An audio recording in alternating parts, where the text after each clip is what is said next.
And I think that sometimes, aging sort of has a bad rap, right? Yeah. But even if someone talks about it, a little bit of a discussion, they're not going to talk about the energy aspect. Right. Yeah. It's sorely missing It from is the sorely missing. conversation is what is going on in our spiritual anatomy, in our inner being when we're going And through that shift. yeah, I started kind of looking at the energy of this when I was in my mid to late 30s. Hmm. And yes, I will tell my age. I'll be, oh God, I'm going to say it. I'll be 65 Yay. in July of this year. So more than 30 years ago, I Yeah. was really fascinated because, I sell real estate. That's another thing that I do. But in my real estate office, which at the time, 30 years ago, was mostly women, there were men there, but mostly women, I started to become really aware of their energy shifts. Like I was literally reading, I'm like, why are they looking so much brighter? And, what's going Mhm. on then with the hot flash? And I started to see so many things happening with them. Yeah. And it's amazing that the energy aspect of this, I consider a rite of passage. Yes. It's a time when we start to fully access our highest vibration of creative energy Yeah. and our own wisdom, the parts of us that we already know from a lifetime already. Yeah. No matter how long it is, whether it's 30 years, 40 years, 50 years and up. But that's when we start to really come online, so to speak, and really reboot in some ways some Yeah. things that had gotten shut off. Right. So one of the things that I watched with women in their 40s at the time Mhm. is that is the time when women get this incredible burst of energy and creativity. Yes. For And this is like myself, clarity too. The clarity of things that may have been foggy in their life before, like this is what's going on.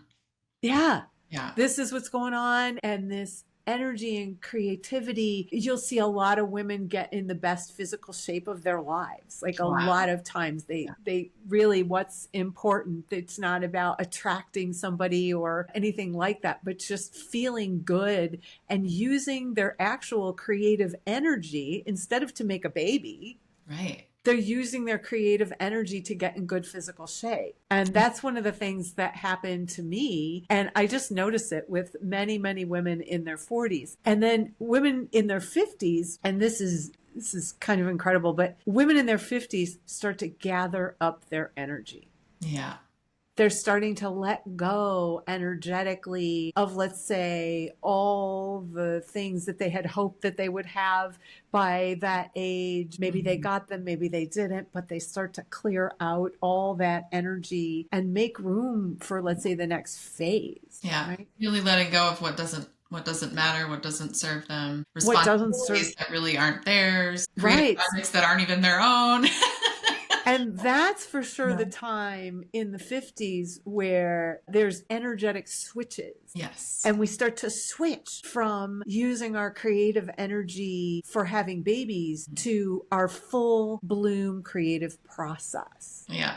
And it's also why I think that so many women get into a different spiritual space at this time. I know that in my practice, my clairvoyant practice years ago, most of my clients were, let's say, over 50. Yeah. Now I'm getting them in their 20s and 30s and 40s, but it was interesting because they were willing to take that step and really tap into their own creative energy and that spiritual connection. And in the 50s, it kind of changed from what do I do now? Mm-hmm. To the time that the creative soul body frees itself from all the programming and constraints of our physical body. Yeah, those switches, as you say, it's like the switches are oriented towards the body and the physical and nurturing and caring and caretaking on that physical level. Even if a woman doesn't have children, just caretaking on that physical level, right? Maybe it's for friends, for family members, certainly children if they have children. And then the switches go on. It's like, oh, I can let go of all that and open up to this whole other realm of my spiritual knowing, my intuitive self, caring for that broader level of their own being. And presence. Yeah. Being and presence. When we start to see that shift, women have a different presence. Yes. And it's very unexplainable. It's so subtle that it's on such a subtle level that I know people have asked me, well, what do you see? Yeah. And it's so subtle, I can't even explain it. It's more of a presence, more of a present time space, And right? like you Because I mean, said, their energy has gathered up. So it's like instead of it being scattered around, it's more contained and present. And that might be subtle, but it's very noticeable. it's very noticeable. And what I started to see, it was funny because in bringing up the switches, and there really are switches, but there's also all these circuits in the brain. And Yes. look, I'm not a brain expert quite yet, but I'm getting there. But what I always noticed, and I used to see this when I was first studying clairvoyance and in my healing classes and things like that, I actually was able to see the circuits. It looked like a literal circuit board with different color wires and, you know, then switches that came on and off. And in preparation for talking with you about this, one of the things I noticed were the different phases in life of what's used and what's not used in the circuits. And I started to see that, like, when we're babies, we're using the survival circuits. We're, you know, everything's tactile, what we see or what we feel and connecting with our bodies. And then that gets turned off because we don't need that anymore. And then so on and so forth, right up to the menopause where we're shifting our entire brain. Yeah. Yeah. I laugh because that's one of the physiological symptoms that women often talk about is brain fog, or just like it feels like I can't come up with words, or things are just really disoriented. And that's why on that energetic level, there is a complete rewiring happening in the analyzer, in the brain, and it's just functioning on a higher level. And so much, as you said before, the letting go, the clearing, it's like we're clearing the clutter. I don't know if it's like we are. We are. And so in that process, things feel like, wait, either disoriented, I'm not connecting with my analyzer or with that mental function the way I'm used to. So it feels like it's not working, or it feels really uncomfortable or disoriented. But then it comes online. You used that word before too. Then you really come online in a whole new way. And and a whole lot of power comes in.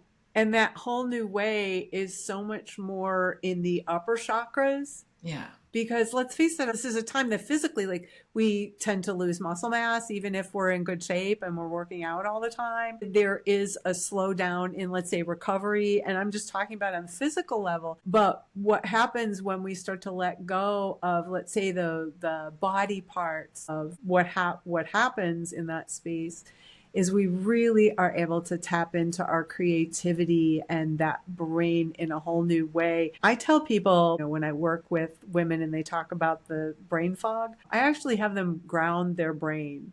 There you go. Literally just, you can clear that energy. It's not fun. And for the record, it's a real thing. Even if you ground it, you're going to lose, because it's just, you know, it's like if you take a wire and place it somewhere, you know, and it's short circuiting. It's not gonna work. Right. And, you know, this whole space, even all these shifts, and yes, there's hormones involved, but one of the reasons we get really weepy and super sensitive is because we're clearing out all this pain and opening up a space. Because I will tell you, because you're just starting out, and so for those of you who are just starting out, you'll know when you're really kind of, let's say, sliding into the home plate of that, when you pull up kitten or puppy videos and just burst into tears for just seemingly no reason.